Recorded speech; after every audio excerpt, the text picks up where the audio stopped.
ready, I would love to get started because we have folks that are joining us, and I'm really excited about tonight's topic. Um, for all of those that have joined us this evening, tonight's conversation, Justice Now conversation, is about climate change. And I am your host, Jerica Richardson, and I'm the Senior Vice President for Equitable Justice and Strategic Initiatives at the National Urban League.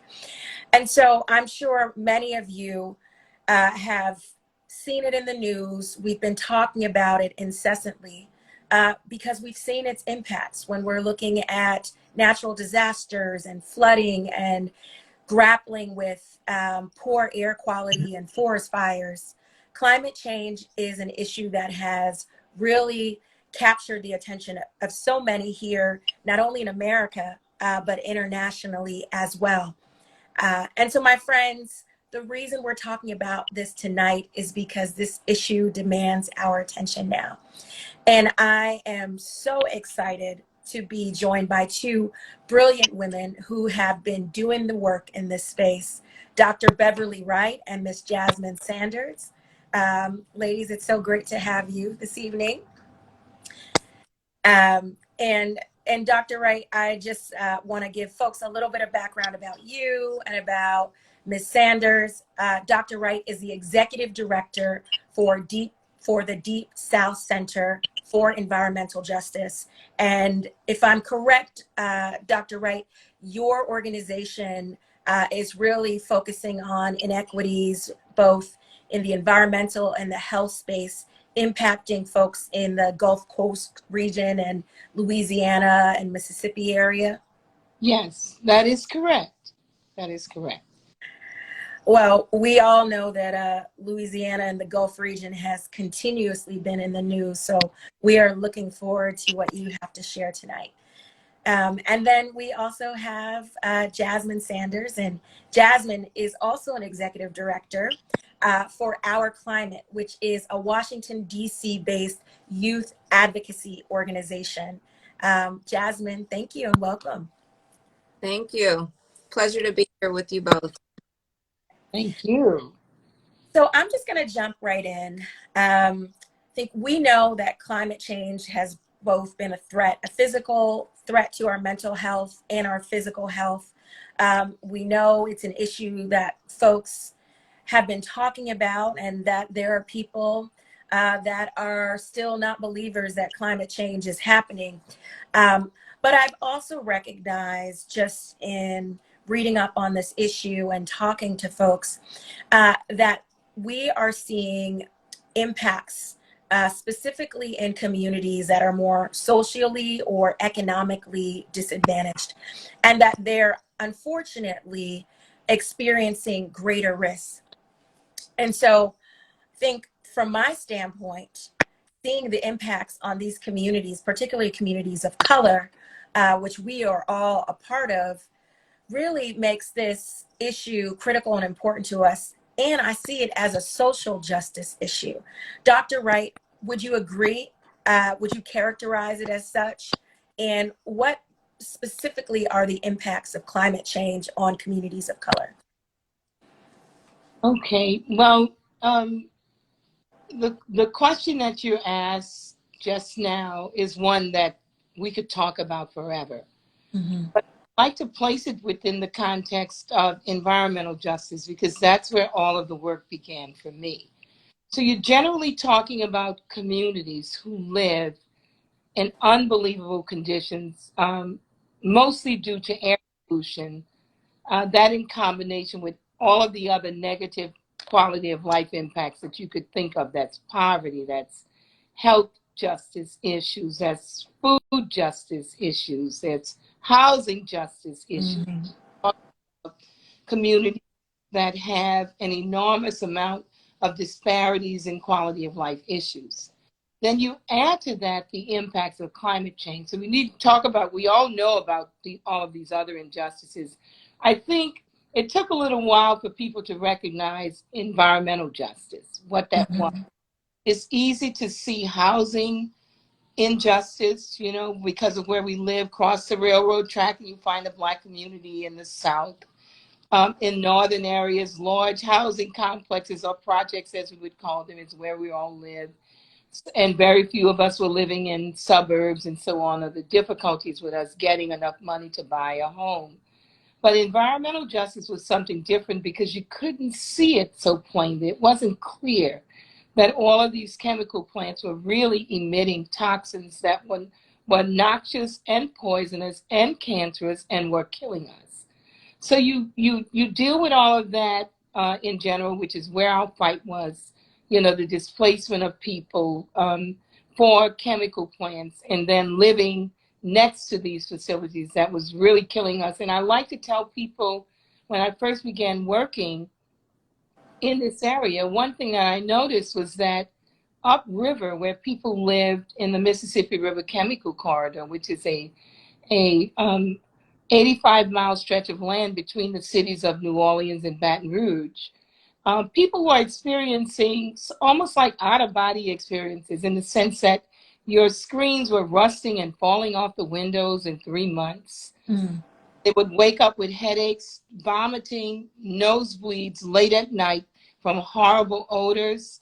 The chemicals were so horrible and they were cancerous, so they were counting the numbers of people in one family that had died from cancer with little crosses on their lawns. So you could imagine being a young environmental sociologist being introduced to where she lived in this way for the first time, because before that, it was all seen as progress. Every time you got Exxon or Shell or some of these big companies to come, it meant jobs. Turns out to be jobs for white folks, not for us. And what it brought us was sickness and death. So fast forward to Katrina. And all of a sudden now people are recognizing, well, climate change really does exist. So while you have a lot of people who deny that climate change exists, you have very little of that in Louisiana for those communities who have been impacted. They all recognize, the fishermen, the farmers, that something has changed. So there's not so much a denial about climate change. But what a lot of people don't know is that climate change brought with it Katrina. Katrina displaced hundreds of thousands of people, but the people it displaced the most were African Americans. And you take a city like New Orleans that's older than the United States of America, with a middle class community that was pretty vibrant and I'd say a low income, poor wealth community of Black people living in housing projects, but who were very politically active. Katrina cut all of that away. And what we have now is the perilous consequences of policies that have basically displaced and decreased what we would call generational wealth. Just imagine this. You are a generation, first generation of Black people to inherit a house. So your grandparents, great-grandparents built it. Your parents moved into it, or your parents finally could buy this little shotgun house in the 7th Ward where I grew up. Katrina then ravishes it, and every system put in place to make people whole leaves us out. Every system put in place actually helped white people, but did not help us. And we had to sue for money for the road home, where white people got the majority of it. Where did that come from? Well, our houses aren't valued as much as white people's houses. So if the formula says we will pay one of two costs, the cost to rebuild or the value of your house, means Black people got the value of their house because it costs more to rebuild it because our houses were devalued. So it meant that many of us were not able to rebuild. We lost our houses. We lost the house we inherited from our parents. And poor people, our people living in housing projects, were displaced. Many of them now cannot return home because there is no housing. So when you talk about impacts, we could write a book on the amount of negative impacts that African Americans and people of color in general, when this happens, have. And the statistics already show that white people gain during a storm, whereas Black people lose. So in the city of New Orleans, our Black population is decreasing. The white population is now back up to 34%. But what's interesting about that is that the white people who are here are wealthier than the white people who were here before the storm. So we're seeing gentrification at warp speed, schools taken over by what's that? The schools are being taken over.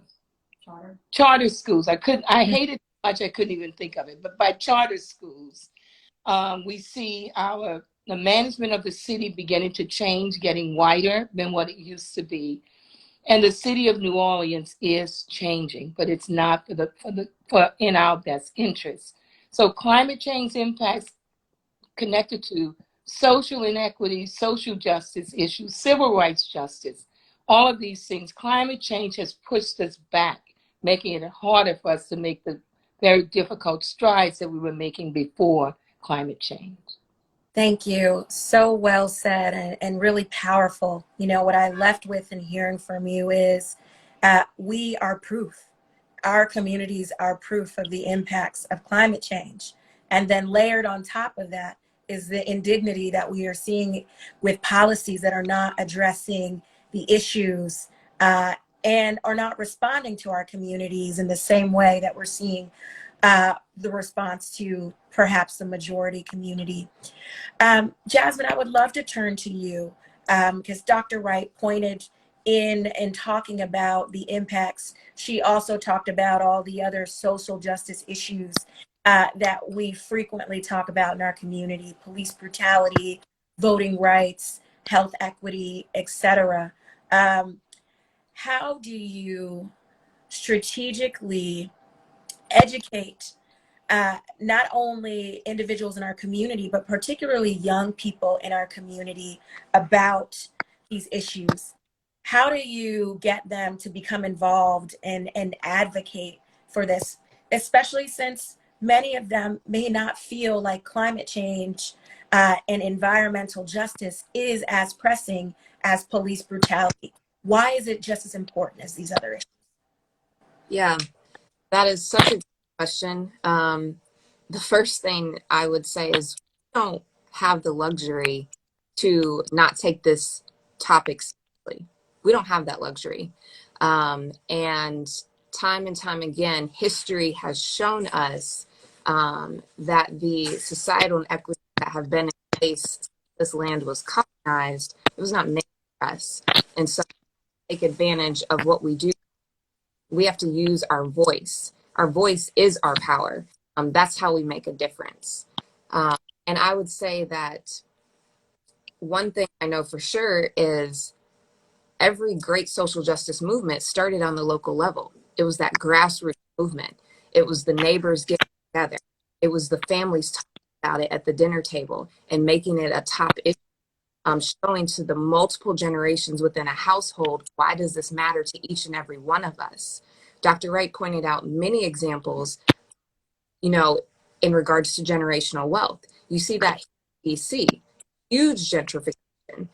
You're having grandparents where they're having to decide, well, do I pass my house down to baby, or do I just, give them money and because the house sitting next to a landfill or a plant? That's not something that we should have to make a decision on. That's not something that we should have to, in 2021, have to make a decision on. Our white friends and family members are not having that decision. I would also say that when reaching out to people and pulling them into this issue, you have to show them the human side of it and the intersectionality.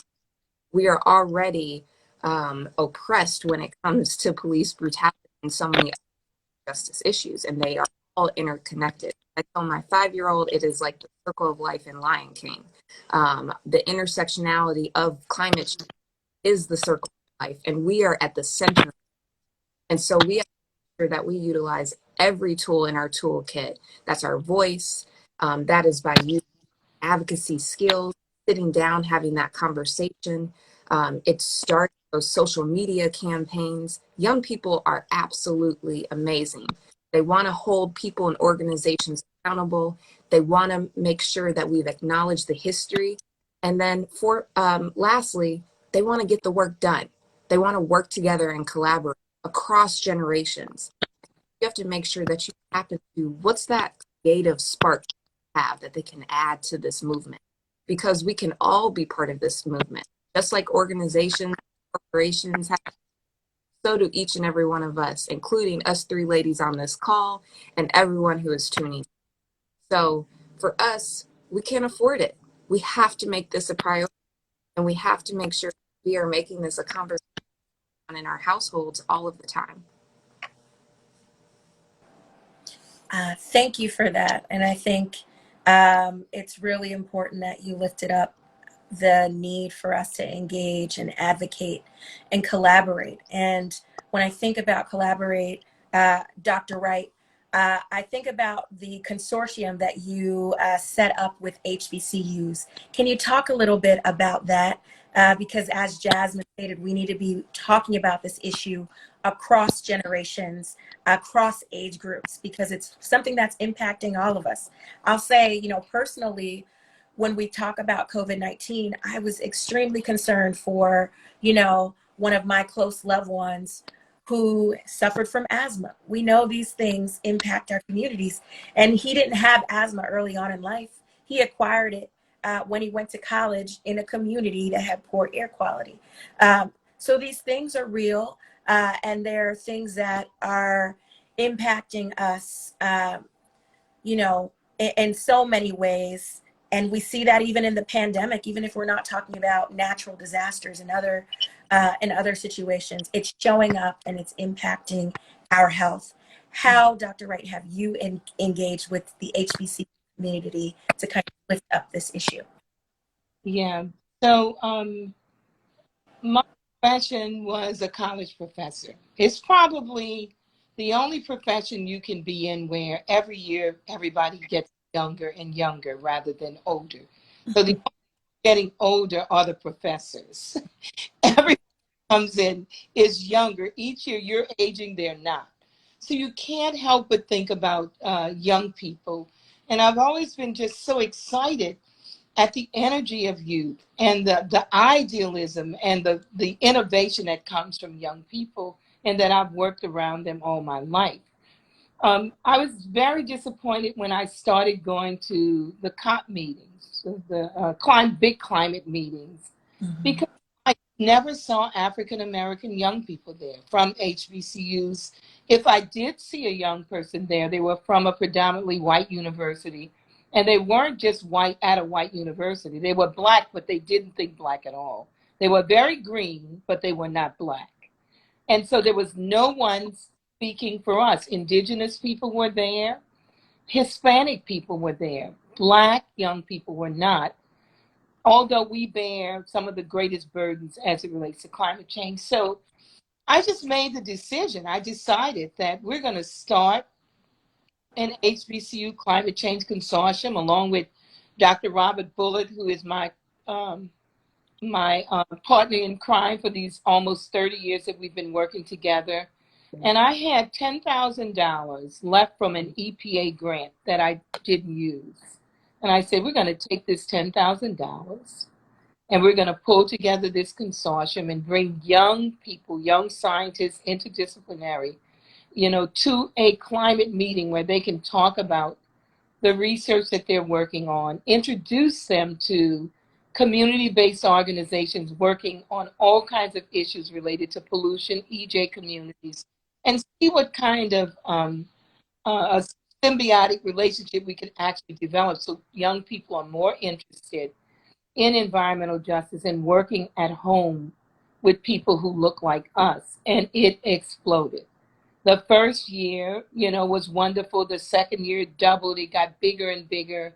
Young people are amazing. And we took, for the first time, a total of 90 people to COP21, which was amazing. It was in Paris. The young people, some of them had never been out of Alabama or Texas, but they were smart and energetic, and just introduced them up to a whole new world, better interests, more interest in working with communities. So I think I've been enriched even more than what they have. working with young people is phenomenal. They are our future. And I don't expect them to think like a 74-year-old woman. I tell my kids all the time, I don't think like you. We're not going to like the same thing, nor are we supposed to. But you are supposed to be where you are to push the envelope, and we're there to try to make certain you don't get hurt. Our thing is to make sure no one kills you. But we are on the same track, committed to the same end.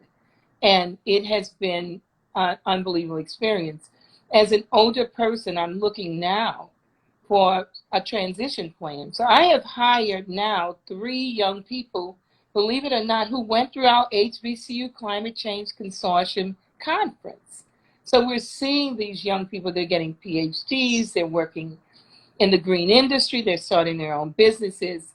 And a lot of it has to do with some of the exposure that they got through our conference. So we intend to continue it. And guess what? White people just found out about it and they decided it's a good idea. So we're being funded. We have more than $10,000 to have a conference for the first time because of this somewhat awakening with white people. But I tell my young people all the time, whenever a door is open, it's already closing. So you need to take advantage of when the door is open, do as much as you can, because, you know, that outside entity that hates us, and as a friend of mine always said, they hate us because we are the ones they could not kill. Meaning on that passage, we are the ones they could not kill. And they've been trying to kill us ever since in all kinds of ways. So when the door opens, just remember it's closing at the same time. Work as hard as you can, get as much done while the door is open so that when it's closed, you can still do your work. This is what I tell young people over and over again. And you have no future without young people, you know, Yeah. together. Well, we thank you for your leadership and investing in young people and in our community and really tackling this issue head on in a way that I think has been sorely needed for quite some time. But on doors opening, you know, I look to you and you have open doors. And when I look at Jasmine, she is the young leadership that is happening in our community and she's cultivating other young leaders. So I don't see the door as closing. You've opened it and it's our responsibility to keep it open. Jasmine, I would love to turn to you and talk a little bit about policy and how we lobby people, how we lobby folks in DC and on the state and local level to really make these issues a priority. I think, you know, from my understanding, we still see a lot of resistance when we're talking about the Green New Deal and other environmental policies on the national front. Can you talk a little bit about your experience and give advice to other folks that are interested in either moving into this space or going deeper if they're already in it? Yeah. So two question there. First off, lobbying can be a beast. Hands down. It's a lot of work. But if you know how to network and you know how to build relationships, then you can get things done. When I moved to DC almost 10 years ago after grad school, I was referred to as the living hope of climate change and environment because I was stumping in my heels and my tennis shoes across DC. I was having coffees with people. I would reach out to people on the phone, talk to their secretary and be like, I need to speak to so-and-so. And they'd be like, oh, do you have an appointment? I'd be like, yeah, I do, of course. No, I did not. But I was going to talk to that person. I was going to make sure that they knew who I was, what I was, and the bills that we're trying, and how we're trying to move through Congress. One thing with the federal government and there's a huge gap of knowledge. And I say that because things go on Capitol Hill, bills are passed, and we, the American people, literally have no idea. Huge bills, structure bill, or the COVID-19 relief bill, then it's being talked about in the papers. So that's why it's important for us as citizens of the states, utilizing those rights that we all have to make sure that it doesn't stop with just voting. That's where it starts. Voting is where it starts. And so you have to make sure that you are looking up who are your elected officials, your mayors, who's on the start on the local level, attend those city councils, get on the agenda, and then make sure that you are getting in contact with the environmental justice group, and you can volunteer with them, and you can do different. I mean, over the past year, and for those of you who don't know what a fly-in is, that is a large group of people. It can be in the it's going across Capitol Hill on this House of Representatives side and the Senate side, talking about 3 to 5 initiatives. And that could contain a few bills that are actually being pushed right now. And you're trying to get your agenda across. And so the past year during COVID-19, we've been doing virtual fly. So having those 15 to 30-minute meetings with the bill. The other thing that I would say to people is write, tweet, call. Their contact information is on the web. You can tweet them. We all use our phone at our fingertips. And so utilize that. They have to read it. Anytime that you tag them, their staffers have to notify them. They do get that list at the end of the day. And so we're all part of this process. It is important to utilize the skill that we have, every power that we have, which is our voice, and make sure that we're getting it done. And so it's really, and I'm an extroverted introvert. So my extroverted side is out right now, and I will be an introvert when we call. But, put yourself out there. The worst that someone can say with meeting you is no, but at least you've tried. And I think that's the biggest thing. It is our responsibility, especially as Black people, to advocate for us. So we have to do that. We have to make sure that we are showcasing that climate justice is social justice. And if we don't achieve all those separate social justice issues, we are not truly going to achieve climate. Thank you for that. I think it's really important to kind of spell out for people what engagement and what advocacy looks like, because so often we are hitting the streets and we are protesting, but we need to connect the dots between protesting, voting, and then continuing to push for the policies and the changes that we want to see. I also think it's critically important to let folks know about resources and where they can go. And we talked a lot about climate change and its impacts on our communities. But if you could each briefly share a little bit about your organizations and how folks can contact you if they want to support or get involved. Dr. Wright? Yes. I don't know how much time we have, and I tend to be a little long. So just raise your finger if I talk a bit too much. Let's put 2 minutes on this question. Okay. And I'll raise. So I want to say, well, you can reach the Deep South Center for Environmental Justice. We are located in New Orleans, Louisiana, but it's at www.dscej.org. Or you can just Google Dr. Beverly Wright and everything will show up. But I want to give a shout out to 2 organizations. One is the Environmental Justice Forum, which was organized by WEAC in Harlem, New York, that has pulled together. It's an intergenerational, but interracial group of people.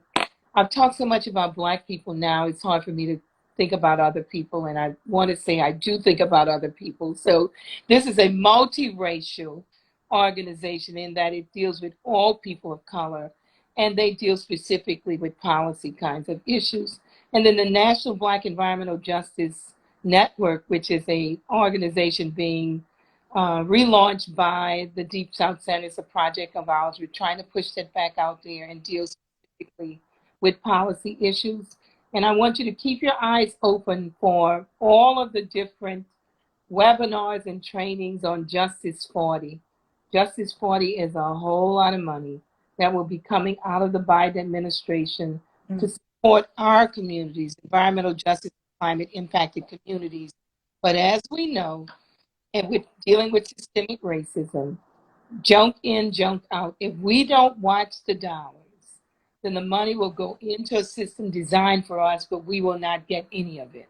So one of the things that we're doing is beginning to set up these kinds of webinars and arrangements and partnerships with communities to make certain that they get the monies that they're going to get.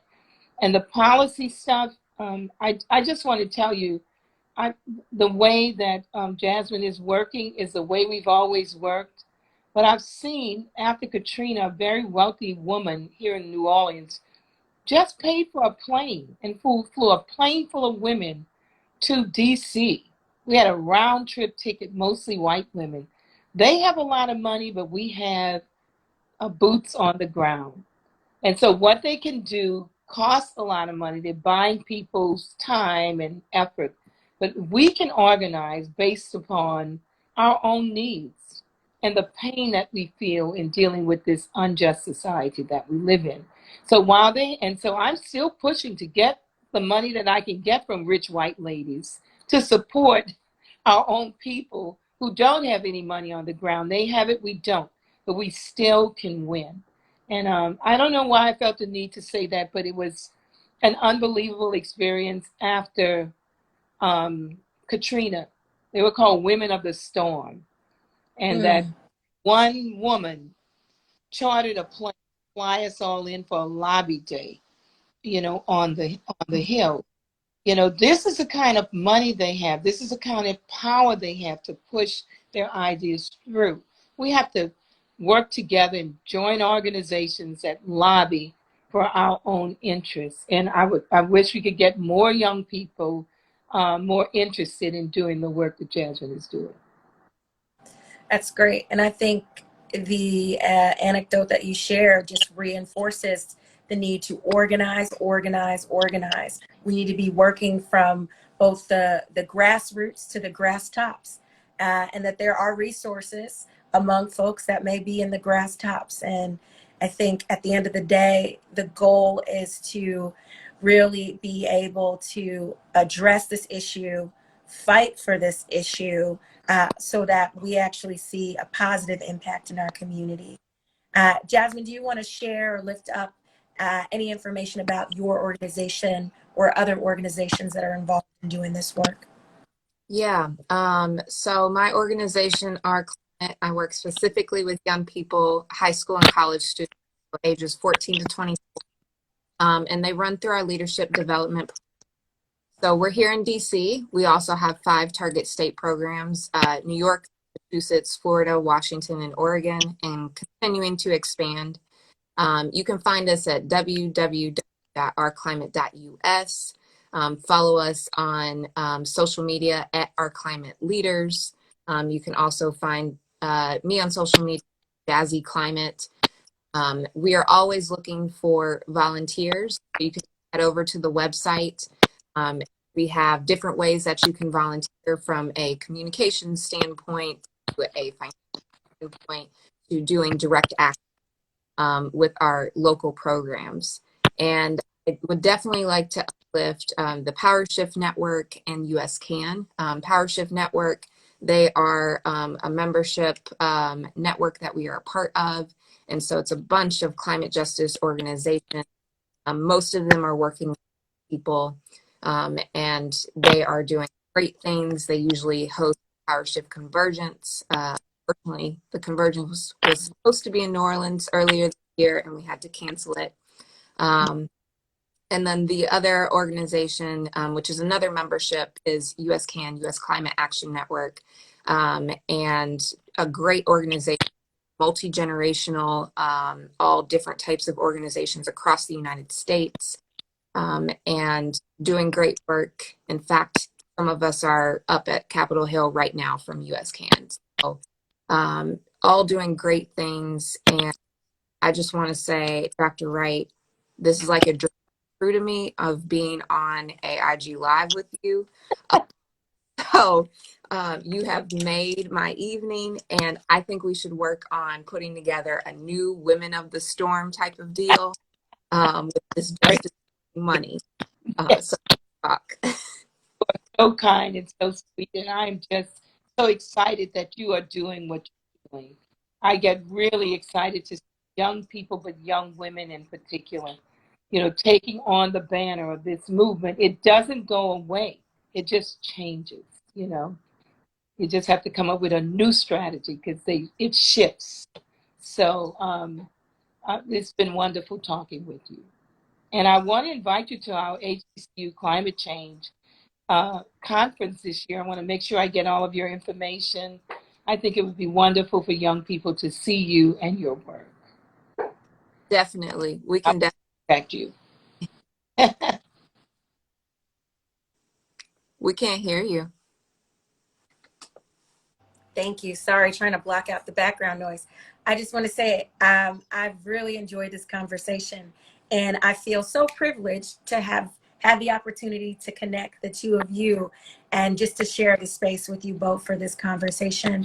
I think there is so much for us to learn, and you've unpacked a lot of it.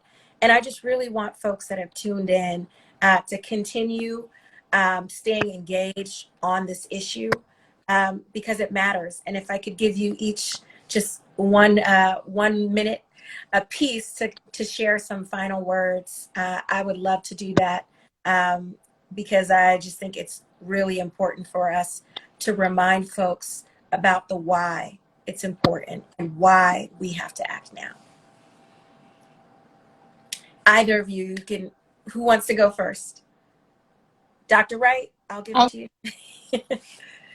So I think what I want to say to you is that when I went off to college years ago and went to a little college in northern Louisiana called Grambling College, now it's Grambling State Hey.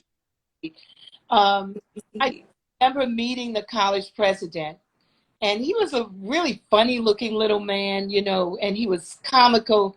But he said to us, he said, just remember, when you leave here, you have a college degree, but don't ever forget your community. Don't forget the people who made it possible for you to come here. Don't forget that the struggle persists. And I would like to say to young people, never forget where you came from. Never forget the people that you've left at home, and always work for their benefit. If you do that, we're in a good place. Beautiful. The struggle continues, never give up. Um, it continues to persist, and don't forget where you came from. Right. Jasmine. We were all meant to have this conversation. My grandparents were professors at Grambling State University. Oh my God. Oh, wait, not that. Monroe, they were in Grambling. Their names, what was their last names? Sanders. Mm-hmm. Dean Sanders? I know. They thought. So I'm 74 years old, so I've been around a while. okay. I absolutely know who you're talking about with love. Thank you. Wonderful. Thank you. I was taught the same thing. Never forget where I come from, which is why I always talk about Monroe, talk about Louisiana, because that is where my environmental justice roots came from. That is where my soul was woken up of what is going on around in this world, and to always make a difference. I want people to know that we always have an opportunity. It might be a challenging opportunity, but us as Black people, we have survived so many things and we're still here. And the reason we are here, relating back to something Dr. Wright said earlier, is because our ancestors survived that boat ride over and survived enslaved. So use that, use it. Remember everything that you've learned and know that you can be an inspiration to others. So let's all be in this together. Impact. I love that. We certainly are a resilient people, and fighting to protect our environment and fighting for environmental justice is our responsibility and the accountability is on all of us. So I just thank you both for your leadership. Thank you for your words of wisdom today. And just thank you for continuing the fight. We all appreciate it. And I hope from this conversation, more folks will join you and engage in it. Thank you very much. Have a good evening. And remember, to everyone joining us, the time for justice is always now. Wow. Take care, ladies. Bye.